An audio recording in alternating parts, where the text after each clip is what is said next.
Que a graça e a paz do nosso Senhor Jesus esteja sobre nós. Deuteronômio capítulo 17. Não sacrifiquem ao Senhor seu Deus um novilho ou uma ovelha em que haja imperfeição, ou algum de que haja um defeito grave, pois isto é abominação ao Senhor seu Deus. Se no meio de vocês, em alguma das cidades que o Senhor seu Deus lhes dá, aparecer algum homem ou mulher que proceda mal aos olhos do Senhor, transgredindo a sua aliança, que vá, sirva outros deuses e os adore, ou faça isso com o sol, a lua, ou todo o exército do céu, o que eu não ordenei, se isto lhes for denunciado e vocês o ouvirem, então devem indagar bem, e se for verdade e certo que se fez tal abominação em Israel, devem levar o homem ou a mulher que fez este malefício aos portões da cidade e apedrejá-los até que morram. Por depoimento de 2 ou 3 testemunhas será morto o que houver de morrer. Por depoimento de uma só testemunha não morrerá. A mão das testemunhas será a primeira contra ele para matá-lo, e depois a mão de todo o povo, e assim eliminarão o mal no meio de vocês. Se aparecer alguma coisa difícil demais para ser julgada, um caso de homicídio, uma demanda, um caso de violência, ou outras questões de litígio, então vocês devem se dirigir ao lugar que o Senhor, seu Deus, escolher. Vocês virão aos sacerdotes levitas e ao juiz que houver naqueles dias, buscando uma solução, e eles anunciarão a sentença do juízo. E vocês farão segundo o mandado da palavra que anunciarem do lugar que o Senhor escolher, e terão cuidado de fazer tudo o que eles ensinarem. Façam segundo o mandado da lei que eles ensinarem, e de acordo com o juízo que eles disserem.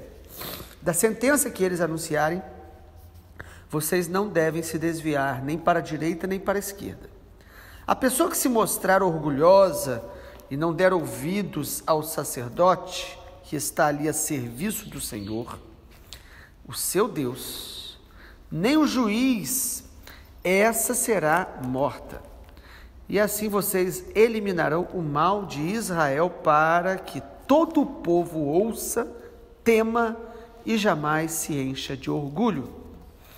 Quando vocês entrarem na terra que o Senhor, seu Deus, está dando a vocês, para dela tomar posse, e estiverem morando nela e disserem: poremos sobre nós um rei, tal como todas as nações que estão ao nosso redor, vocês certamente porão como rei sobre vocês aquele que o Senhor, seu Deus, escolher.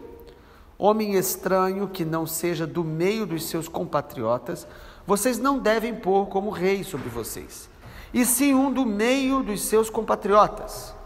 Porém, esse rei não deve multiplicar para si cavalos, nem fazer o povo voltar ao Egito para multiplicar cavalos, pois o Senhor já lhes disse: nunca mais vocês devem voltar por esse caminho.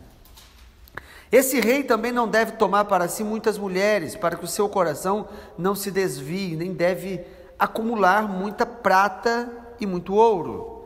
Também, quando se assentar no trono do seu reino, mandará escrever num livro uma cópia desta lei, feita a partir do livro que está com os sacerdotes levitas. O rei terá esse livro consigo e nele lerá todos os dias da sua vida, para que aprenda a temer o Senhor, seu Deus, a fim de guardar todas as palavras desta lei e estes estatutos para os cumprir. Ele fará isso para que o seu coração não se exalte sobre os seus irmãos e não se desvie do mandamento nem para a direita nem para a esquerda.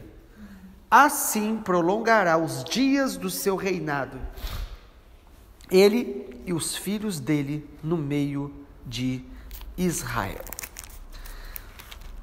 No capítulo 17 de Deuteronômio, nós vemos aqui pelo menos 3 direções de Deus muito claras para Israel. A primeira, mais uma vez o Senhor fala sobre a adoração. O Senhor, no versículo 1, diz que nós não devemos sacrificar ao Senhor, ofertar, adorar a Deus de qualquer maneira, dando animais defeituosos, dando para Deus aquilo que de alguma forma não tenha valor.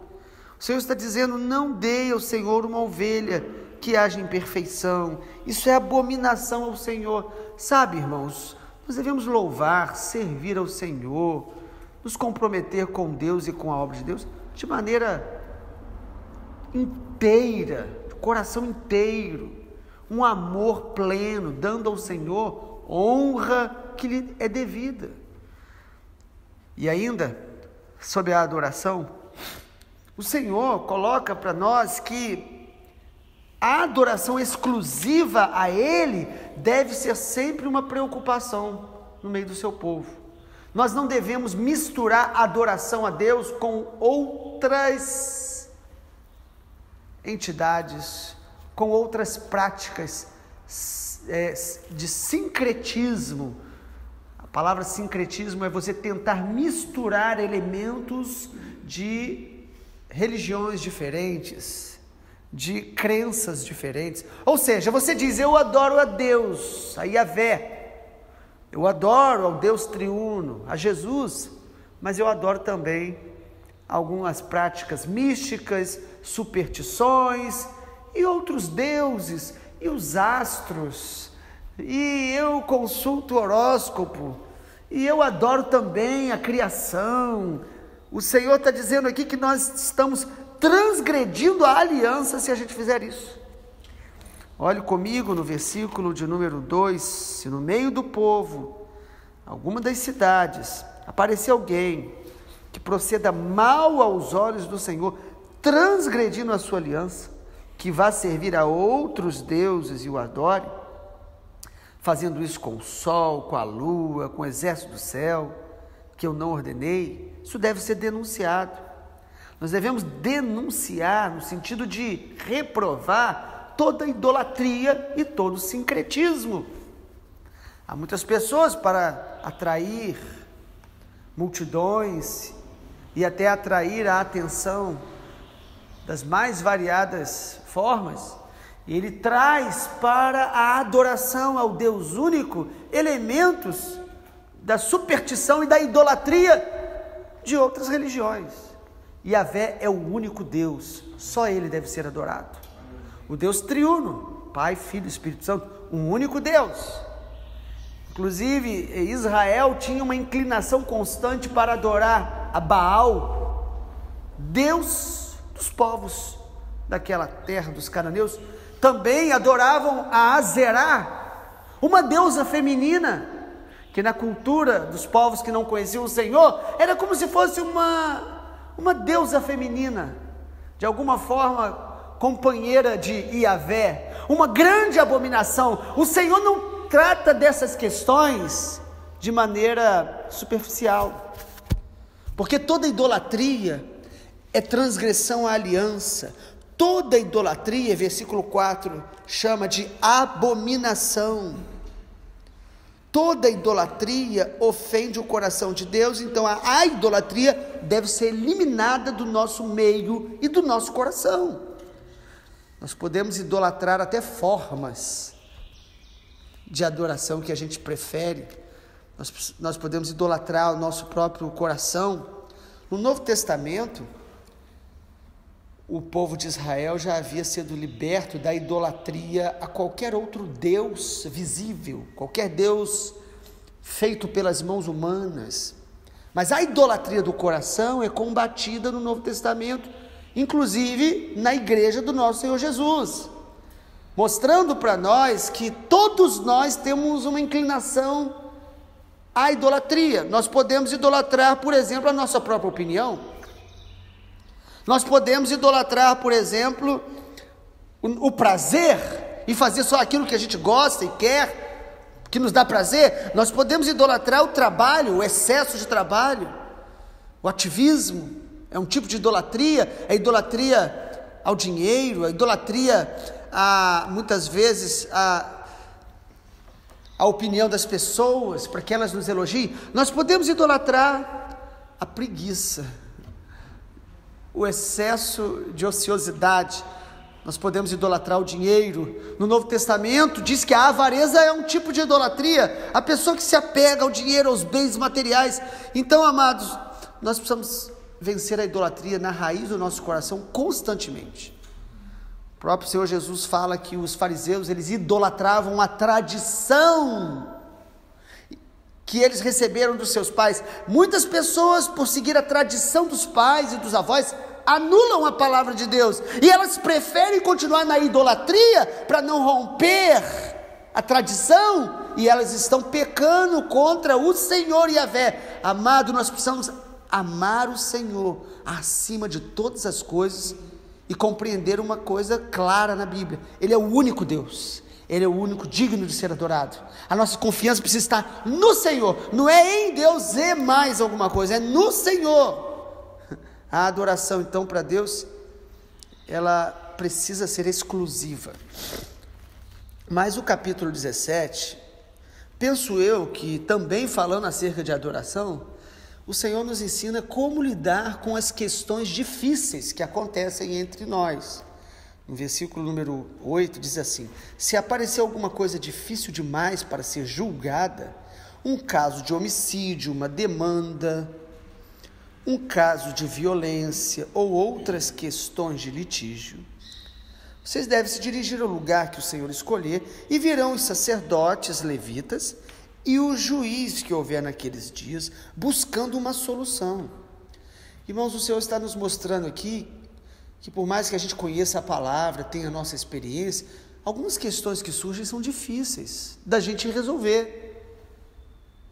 A Bíblia até coloca que em determinado momento Moisés compreendeu que os outros líderes deveriam estar tratando das questões mais simples e as mais difíceis que deveriam ser trazidas a eles. E aqui o Senhor está estabelecendo um princípio: questões mais difíceis, nós não deveríamos trazer respostas superficiais, fáceis, ou falar o que está todo mundo falando hoje, nesse tempo onde nas redes sociais todo mundo se posiciona rapidamente. Questões difíceis deveriam nos levar a um coração mais humilde para se aproximar da palavra, ouvir os conselhos de pessoas que estão buscando a Deus. E aqui fala que em Israel, nos tempos bíblicos, que ali sim era uma teocracia, eles deveriam ouvir os sacerdotes e deveriam ouvir os juízes, pessoas que foram levantadas por Deus, pela sociedade, para poder julgar com retidão. Infelizmente, o coração humano corrompido, não só hoje, mas na história de Israel, tanto sacerdotes quanto juízes podem se corromper no meio do caminho. Mas o propósito de Deus é que as questões difíceis, nós busquemos ouvir bons conselhos, maduros, sermos muitas vezes confrontados com a verdade de Deus, mas nós não devemos tratar dessas coisas de maneira superficial. E é interessante o texto, porque no versículo número 12 diz: a pessoa que se mostrar orgulhosa e não der ouvidos ao sacerdote, que ali está a serviço do Senhor, seu Deus, nem ao juiz, essa será morta. O que o Senhor está dizendo? É que o orgulho nos faz não dar ouvidos ao sacerdote do Senhor, ao juiz que Deus estabelece. O orgulho nos faz independentes, autossuficientes, não procuramos conselho, não queremos ouvir ninguém. Como é importante ouvirmos os nossos pais, como é importante os pais também ouvirem outros conselhos mais maduros, para também serem corrigidos. A Bíblia diz que o filho deve honrar o pai, mas a Bíblia diz que o pai não deve provocar a ira os seus filhos. Então todos nós precisamos de conselhos, e sobretudo quando as questões ficam mais difíceis, nós devemos ser humildes para ouvir. Sabe, irmãos, submissão é a humildade de reconhecer a autoridade de outro. Como é bom quando você é pastoreado, quando você faz parte de uma família espiritual, onde você ama, onde você honra e você tem aliança com aqueles que ministram a palavra sobre a sua vida. E deveria ser assim, porque ele está sendo canal de Deus, com todas as limitações e imperfeições que ele possa ter. e alguns pela rebeldia, pelo orgulho, eles começam a resistir, endurecer o coração, e às vezes eles tomam as decisões e depois querem ouvir as opiniões que vêm das autoridades. Nós devemos pedir conselho, sobretudo quando as questões estão mais difíceis, como nós precisamos. A Bíblia diz em Provérbios que na multidão de conselho haverá sabedoria, não faltará sabedoria. É o orgulho que gera em nós essa autossuficiência. E em último lugar, capítulo 17 de Deuteronômio, então, primeiro fala dessa adoração exclusiva a Yahvé, depois fala dessa prudência, sabedoria nossa em ouvir conselho para questões difíceis. E em terceiro e último lugar, o texto fala sobre como os líderes e governantes deveriam viver ou devem viver. É muito importante esse capítulo 17, quando o Senhor coloca aqui uma regra de ouro para que os reis governassem bem e que serve para todo líder.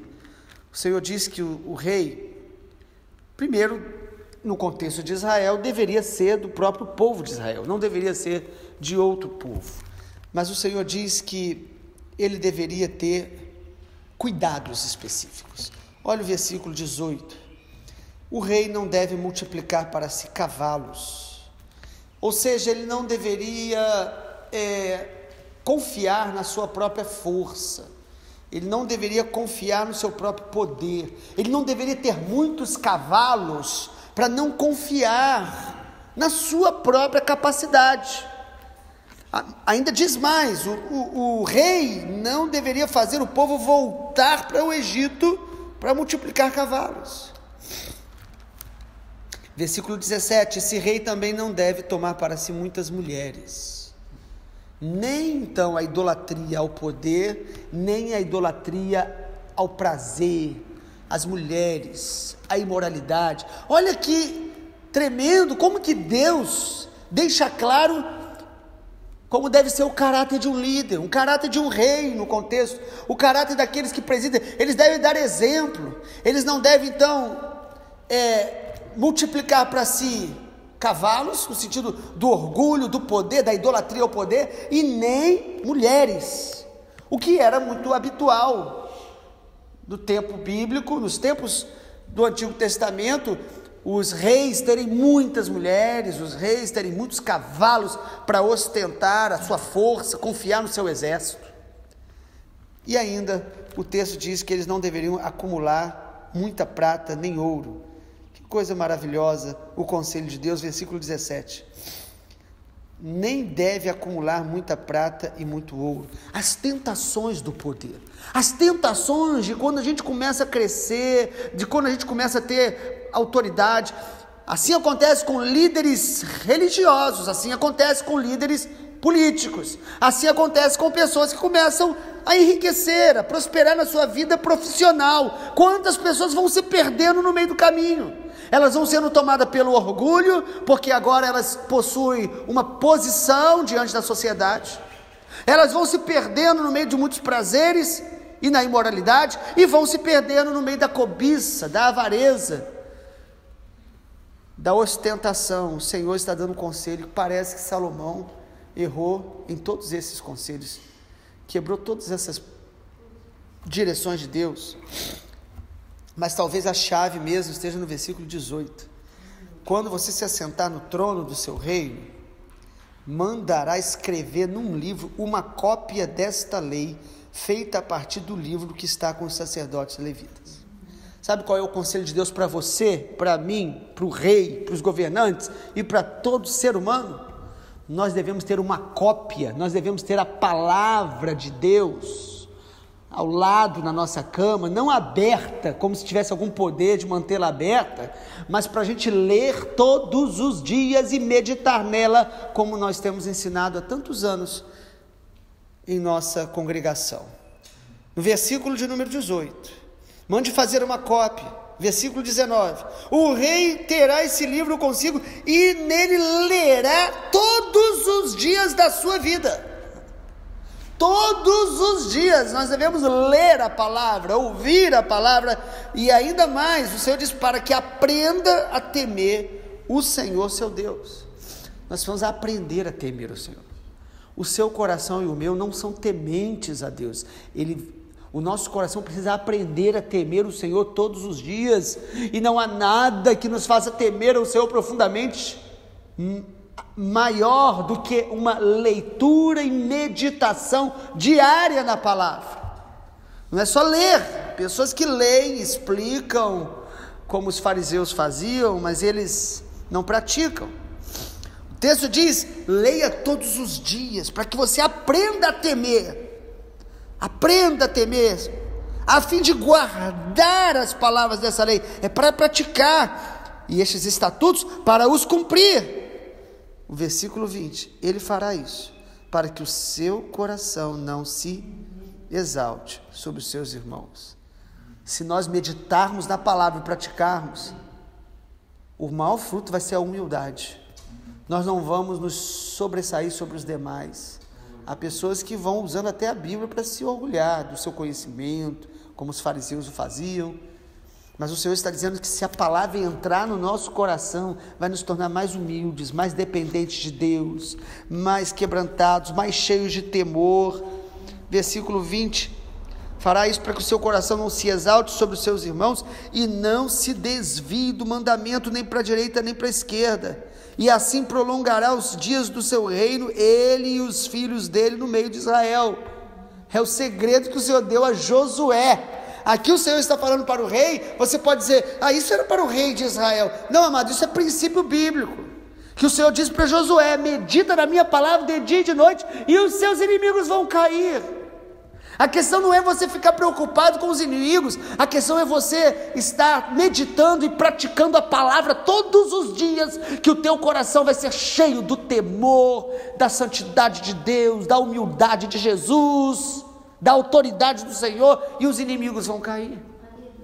E os seus dias serão prolongados, a sua qualidade de vida vai ser multiplicada. Medita na palavra ao acordar, medita na palavra durante o dia, medita na palavra à noite antes de dormir, e você vai ver que algo sobrenatural vai ocorrer. O Salmo 1 diz isso: bem-aventurado o homem que não anda no conselho dos ímpios, não para ficar ouvindo sempre somente a opinião dos especialistas, dos ímpios. Não, o seu prazer, Salmo 1, está na lei do Senhor, e nela medita de dia e de noite. O Senhor Jesus também nos ensinou isso, que se as minhas palavras permanecerem em vocês, se vocês permanecerem em mim, vocês vão orar, e a oração será respondida, vocês vão frutificar. O Senhor Jesus também diz: aquele que tem os meus mandamentos e os guarda, este é o que me ama. O apóstolo Paulo escreve a Timóteo, um pastor, e diz: olha, dedica-te à prática da leitura, e ali é a leitura pública das Escrituras. E nos tempos bíblicos eles não tinham toda a lei registrada, ainda assim todos acessando esta lei na sua mão. Hoje nós temos Bíblias e mais Bíblias em nossas casas, mas se nós não meditarmos, não lermos, nós seremos cada dia mais pessoas com a alma frágil, com a mente frágil, espiritualmente frágil, analfabetos espirituais, querendo apenas, às vezes, ouvir uma boa pregação. Hoje nós temos acesso a tudo na internet, mas isso não entra no nosso coração, porque nós não paramos para ler, meditar na palavra. E se você tem dificuldade de ler, às vezes visual, e alguns realmente não sabem ler, escute a palavra, deixe ela entrar no teu coração e medite nela, pense nela, reflita nela, aplique ela ao seu coração, à sua vida, à sua história, e o Senhor te exaltará, o Senhor te usará. Vamos orar. Pai, obrigado, que a nossa vida possa cada dia mais ser orientada pela Tua palavra, que a Tua palavra, Senhor, corrija o nosso coração e nos liberte de toda idolatria, que a Tua palavra, Senhor, nos instrua nas questões difíceis também que enfrentamos de tempos em tempos, e que a Tua palavra nos capacite a liderar, a exercer a função que o Senhor nos colocou em nossa família, na sociedade, que possamos ser canal de bênção, que a Tua palavra venha nos inspirar em todas as nossas decisões, em nome de Jesus, em todos os nossos relacionamentos, em tudo que nós fizermos, que a Tua palavra seja o nosso alicerce, em nome de Jesus. Amém, Senhor.